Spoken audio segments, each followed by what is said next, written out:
Sim, da parte do Bloco de Esquerda nós estamos plenamente de acordo com esta intenção. Aliás, pelo menos desde 2017, que é algo que, enfim, apresentamos como proposta.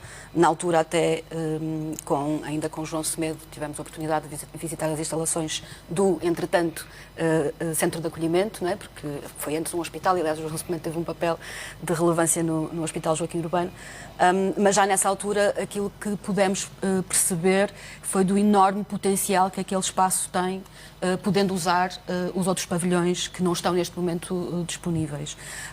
E aliás também sublinharia que aqui já no Ata Pública, precisamente no primeiro programa em que nós nos dedicámos à descentralização, uma das coisas para que chamámos a atenção foi para o facto de que, com a descentralização de competências, passa também para a autarquia uma capacidade de resposta, uma maior capacidade de resposta para o acolhimento das pessoas. Capacidade de resposta que os próprios centros de acolhimento da Segurança Social têm diminuída, digamos assim, e, portanto, foi nesse âmbito que também aqui dissemos que o Joaquim Urbano devia ser alvo de uma cedência de uso de 75 anos por interesse público, é algo que o Estado pode fazer e, portanto, esta questão que o Presidente Rui Moreira aponta para que não pode haver aqui uma aquisição que vai onerar a Câmara e os municípios, para nós faz-nos todo o sentido. E, aliás, o Bloco tem defendido a utilização de equipamentos ou edifícios do Estado. Um exemplo também são os edifícios da Defesa, que inclusive reclamámos em contexto da Assembleia da República que pudessem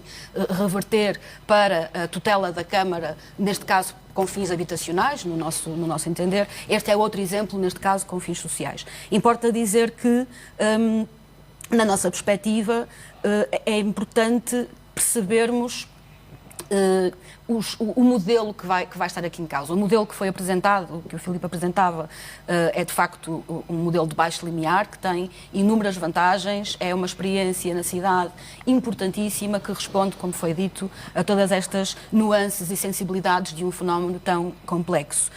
Mas este alargamento e esta designação de campus social, enfim, faz-nos querer perceber um bocadinho melhor o que é que isto pode ser, e aí vem aquilo que o Bloco tem vindo a dizer, na nossa perspectiva, que é uma necessidade de atualização de dados de diagnóstico, porque a realidade na cidade vai se alterando. Nós estamos a viver uma conjuntura especialmente complicada, em que inclusive os técnicos que estão no terreno nos dizem que o próprio fenómeno das pessoas em situação de sem-abrigo se alterou. Nós temos pessoas sem teto, temos pessoas que deixaram de poder pagar as suas casas, que inclusive passaram a viver em carros em determinada circunstância. Enfim, o fenómeno alterou-se e, portanto, importa perceber o fenómeno para que a resposta que seja criada vá ao encontro e à medida das necessidades concretas das pessoas. Isto é algo que defendemos, que se faça este diagnóstico, que se aproveite estes 3 meses até ao início de abril, quando está previsto que vamos... A transferência da ação social. Que se vai concretizar, aproveitemos estes 3 meses para fazer esse trabalho.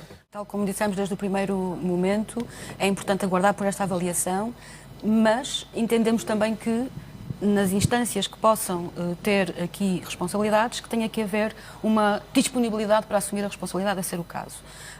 Esta questão sobre o Instituto de Meteorologia, como dizia o Jorge Garcia Pereira, até que ponto é que estes 30 minutos antes poderiam ter evitado determinadas circunstâncias que aconteceram? É uma questão também, que não se levanta só no Porto, tem-se levantado... Muito bem, não pondo em causa a necessidade que uma estrutura como esta, com a importância que ela tem, de ver os seus recursos reforçados, aquilo que nos parece é que, primeiro, houve aquele choque relativamente ao que aconteceu com o Rio de Vila.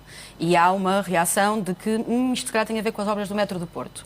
Depois foi discutido, aliás, e esta questão veio no seguimento de uma proposta que o Bloco de Esquerda apresentou na reunião de executivo ontem de manhã, que é precisamente para acompanhar as alterações climáticas e estes fenómenos extremos que sabemos que vão começar a acontecer mais vezes por via das alterações climáticas, a cautelar alterações de drenagens estruturais que a cidade possa necessitar. E a resposta foi o Instituto de Meteorologia não consegue antecipar atempadamente. Ora, quer dizer, a instância a seguir será eventualmente o São Pedro. Quer dizer, eu acho que temos que ter algum cuidado. Esta situação é demasiado séria para e vou usar a expressão, para se sacudir água de capote. Na altura da pandemia, quando tínhamos a pandemia, enfim, a chegar à nossa realidade, realidade ao nosso cotidiano, o Henrique Barros, e não só, mas enfim, pessoas com responsabilidades na área da comunicação em relação à pandemia, chamavam a atenção para a importância de como é que se comunica, do que é que se diz, porque as pessoas estão a viver uma realidade que é uma realidade nova, que diz respeito às suas vidas e que não se coaduna com enfim, empurrar de culpas que não faz sentido sequer, porque não temos dúvidas. Não temos dúvidas. A coisa que não queremos é que aconteça a história do Pedro e do Lobo, ou seja, muitas vezes o IPMA avisa e não acontece a intempérie, outras vezes não avisa e acontece. É isso que estamos a falar. Foi somente esse comentário que foi feito. Os problemas estruturais da cidade. Ter a noção daquilo que estamos aqui a discutir. Os problemas estruturais da cidade existem, tanto é que o Sr. Presidente dizia ontem que é possível que naquela zona se tenha que fazer uma naturalização contrariando a capacidade de edificar.